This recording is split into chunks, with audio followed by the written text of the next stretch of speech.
वो मेरा रिश्ता लेने नहीं आए थे हमजा। वो हमारा मजाक उड़ाने आए थे, मेरा मजाक उड़ाने आए थे, तमाशा लगाने आए थे। यहां पर हमें यह बताने आए थे कि हमारी कोई इज्जत नहीं है, हम गंदे लोग हैं। अपने उसूल बता रहे थे और मुझे उसका कसौटी पर परख रहे थे। लेकिन हमजा, मैं तो इन इज्जतदारों के टेस्ट में फेल हो गई हूं। I did not pass. Samira, doctor Firoz तो सब कुछ जानते हैं पहले से, तुम्हें जानते हैं पहले से।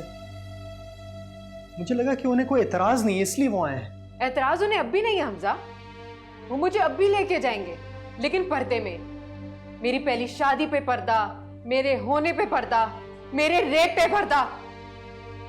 हालांकि पर्दे की जरूरत तो इन जैसों को है जो मुजरिमों को छोड़कर मुझे सूली पर लटकाना चाहते हैं। मुझे नहीं लग रहा था कि डॉक्टर फिरोज ऐसे हैं। हमें तो लगा था सलमान भी ऐसा नहीं है हमजा। लेकिन फिर क्या हुआ? मोहब्बत से ज्यादा उसे अपनी इज्जत की परवाह हो गई। और यहां फिर तारीख अपने आप को दोहरा रही है। वो अपनी सारी शर्तें मनवाकर मुझे ले भी जाएंगे तो एक माजरत की तरह। शादी हो भी जाती है तो मुझ पर एहसान करेंगे, मेरी नस्लों पर एहसान करेंगे। मैं अब मैं ये सब बर्दाश्त नहीं कर सकती। मैं अब वो करूंगी जो मुझे अपने लिए सही लगता है। I am done. मैं वादा करता हूं सिर्फ वही होगा जो तुम चाहोगी, और कुछ नहीं।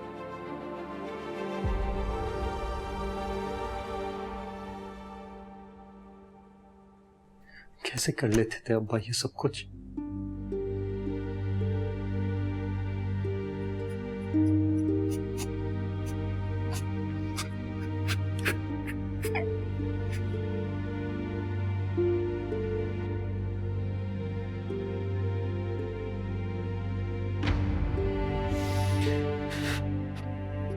जैसे आपने किया हमजा। आपने भी तो अपने बेटे के लिए इतनी प्रॉब्लम्स फेस की है ना। उसी वजह से तो हम तीनों आज यहाँ साथ हैं, इकट्ठे हैं। लेकिन मैं शायद एक अच्छा भाई और एक अच्छा बेटा नहीं बन पाया। कुछ भी कोशिश करता हूं सब कुछ खराब हो जाता है।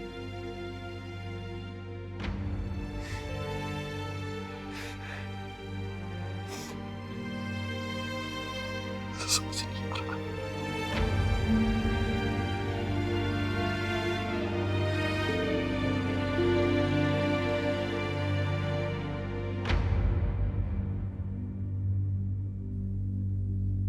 क्या सही है?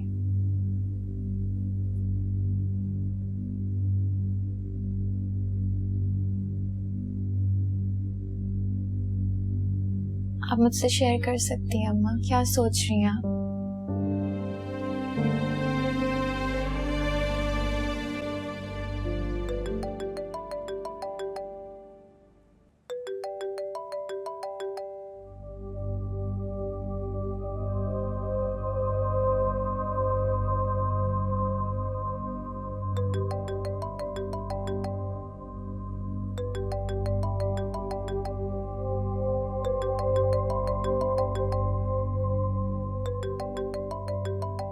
उठाओ फोन बेटा, बात करो उनसे। जो जी चाहता है उनसे कहो। डरने की कोई जरूरत नहीं है। चुप तो वो रहते हैं बेटा जो गलती पे होते हैं। तुमने तो कोई गलती नहीं की। फिर क्या? तुमने जो भी कुछ कहा उन्हें एक एक लफ्ज सही था। मुझे तो अफसोस है कि उस वक्त तुम्हारे साथ नहीं बोली मैं। उठाओ फोन।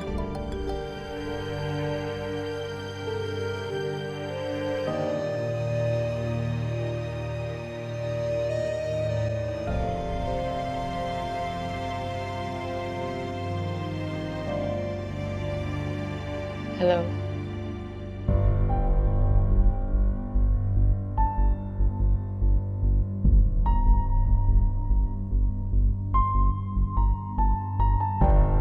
जी सुन रही हूँ।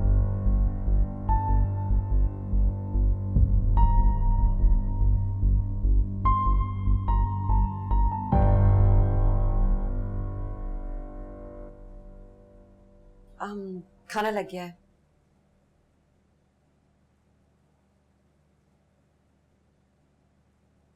तुम लोग जाकर खा लो। खाने से क्या नाराजगी है? अगर खाना नहीं खाओगे तो माँ परेशान होगी। लिसन, मेरे लिए किसी को परेशान होने की जरूरत नहीं है।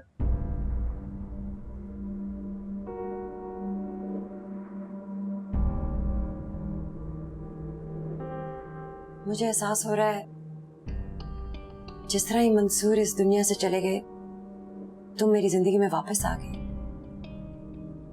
ये खुदा की तरफ से एक इशारा है, तुम्हें क्यों नहीं समझ आ रही? ये इशारा नहीं है, ये इतने सालों से तुम्हारे दिमाग में जमा हुआ फतूर है। ये फतूर नहीं है, ये मेरा हक है जो तुम एक दफा छीन चुके हो। मैं तुम्हें दोबारा छीनने नहीं दूंगी।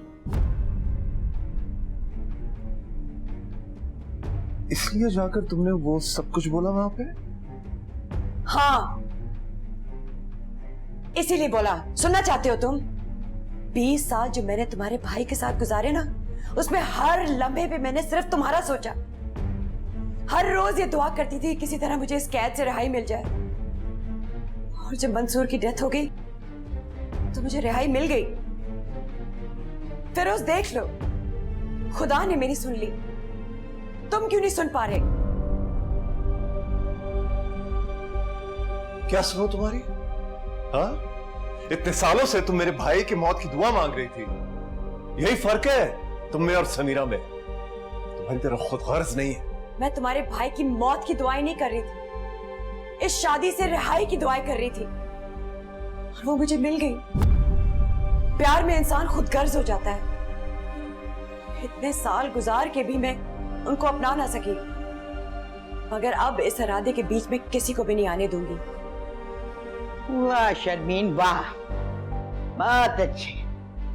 अरे फिरोज की इनकार के बावजूद भी मैंने तुम्हें दुल्हन बनाया, मान दिया, इज्जत दी। मंसूर बेचारे ने तो मेरी किसी बात पे उफ तक नहीं की। जिंदगी की हर खुशी उसने तुम्हारे कदमों में लाके रख दी। तुम 20 साल तक दिल ही दिल में उससे बेवफाई करती रही हो। इस मुकद्दस रिश्ते को खत्म करने के लिए दुआएं मांगती रही, मेरे बेटे के मरने के लिए दुआएं मांगती रही। नहीं तो फिर शादी क्यों की थी तुमने? नहीं अम्मा, मरने की दुआ नहीं की, बेवफाई नहीं की। सांस घुटता था मेरा। 20 साल मैंने कैसे गुजारे ये सिर्फ मेरा दिल ही जानता है। और मैं क्या था आपके लिए? पैरों की जंजीर? सनी, तुम जाओ, बड़ों की बात है। मैं क्यों जाऊं चाचू? आज तो उन्होंने सब खुल के बोल दिया है, तो मैं भी जरा पूछूं इनसे कि मेरी क्या हैसियत है इनकी जिंदगी में। बदतमीजी मत करो। To be honest, I'm so ashamed of you. तुम्हारी जुबान कुछ ज्यादा नहीं चलनी शुरू हो गई? बदतमीजी करते हो, माँ हूं मैं तुम्हारी। शर्मी, क्या हो गया तुम्हें? मारिए मुझे। बाप को तो मार चुकी आप, बाप मर गया तो मैं भी मर जाऊं, यही अच्छा होगा। तुम ये कैसी बातें कर रहे हो? तुम भी इनकी बातों में आ गए हो। एक बहन ने तो फिरोज का दिमाग खराब किया हुआ है और एक ने तुम्हारा। आपका और उनका क्या मुकाबला? मैं बड़े हादसे के बाद वो चट्टान की तरह खड़ी है, अपने लिए नहीं, अपने फैमिली के लिए। तो मैं भी तो तुम्हारे फ्यूचर का सोच रही हूँ। मत सोचिए मेरे फ्यूचर का। नहीं चाहिए मुझे कोई फ्यूचर।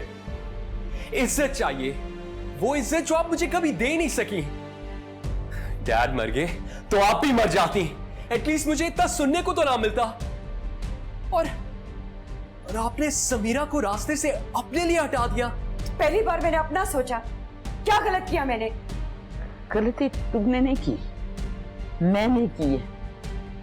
एक बेटा तुमने खो चुकी हूँ, दूसरा बेटा खोने की मुझ में हिम्मत नहीं है। फिर मुझे समीरा से मिलना।